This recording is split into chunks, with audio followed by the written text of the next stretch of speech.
melihat tontonan tak lazim tersebut.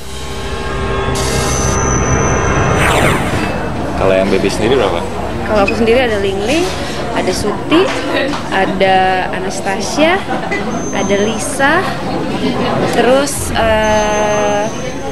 ada Lingling dan Suti. Ada 6 atau 5 gitu ya, banyak juga ya. Anastasia, Lingling, Suti, Lisa, iya itu yang mainnya itulah mereka. Mules tahu. Karena kan emang baru pertama, jadi kayak nggak pede gitu. Cuman segimana mungkin, makanya pada saat si hantu itu ada lebih gampang. Maksudnya nggak kerasa, jadi kayak itu kayak ngetik aja ada di handphone.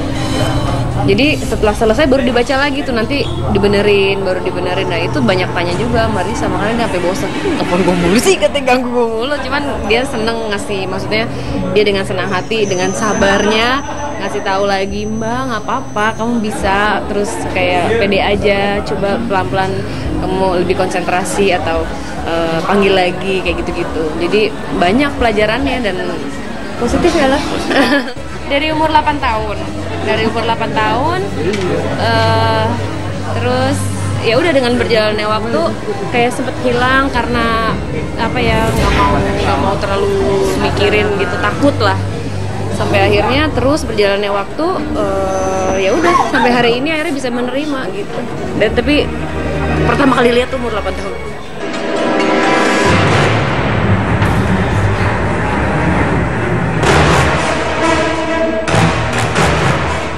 Kemampuan indigo Sarah tersebut perlahan membuatnya menyesuaikan diri.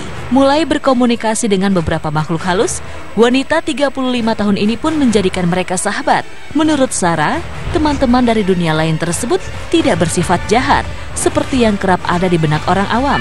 Justru mereka membuntuti Sarah hanya untuk bercurhat ria tentang kisah mereka semasa hidup. Karena awalnya itu, jadi di bukunya Risa yang ketiga itu Sunyaruri ya, ada 2 anak kecil hantu ya, namanya Mara dan Dara. Itu kebetulan ceritanya dari aku. Jadi itu pertama kali gini, teh nih ada 2 anak kecil, kasihan deh, tapi mukanya seperti anak campur kayak Indo gitu. Mbak ajak ngomong, gimana ngomongnya, katanya. Mbak ambil handphone, coba aja diketik, kamu dengar, kamu fokus. Nah setelah saat itu mulai kayak oh gini ya percakapan dengan mereka tuh, oh begini ya, aku tulis dan ada di bukunya dia yang ketiga dimasukin, jadi dipakai ceritanya. Dia panggil lagi tuh si Mara dan Dara, akhirnya jadi di bukunya dia. Semenjak itu jadi kayak kok apa ya, drama gitu si hantu-hantu ini. Ternyata nggak semuanya itu mau nakutin atau mau mengganggu manusia, ternyata mereka hanya mau berbagi dan kasihan kisah-kisahnya gitu. Jadi akhirnya ketemu di tempat gym lah, ngikutin. Jadi sebulan nge-gym tuh diikutin, ingat nggak lo? Yeah. Mukanya rusak, bilang ini siapa ya? Ngikutin terus di locker, terus lagi habis kalau di gym kan di sekat-sekat gitu kan mandinya, terbuka ada dia nungguin di situ. Jadi nungguin sampai selesai, ngomong enggak, tapi kayak gitu kayak nggak mau. Akhirnya suatu hari aku beranikan diri, ada di buku juga. Akhirnya cerita kisah hidupnya, ya udah. Sebagai teman hidup Sarah saat ini, Demian jelas lebih paham bagaimana keseharian sang istri yang kerap bersahabat dengan teman tak kasat mata tersebut. Ya, semula Sarah sempat merasa krisis kepercayaan diri saat harus mengakui kelebihannya itu.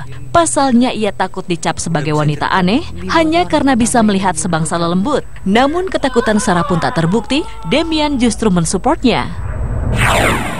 Saya sih ngeri sih enggak, cuman Takut tau sama aja. Saya kalau misalnya pada saat cerita pertama kali sih nggak ngeri gitu pada saat cerita. Cuman pada saat ngerasain, begitu merasakan sendiri, mulai ada satu hal-hal yang tidak bisa saya terima, yaitu bulu kuduk merinding dan rasa deg-degan. Nah itu karena saya pernah waktu itu juga belajar sama dia, saya ikut meditasi.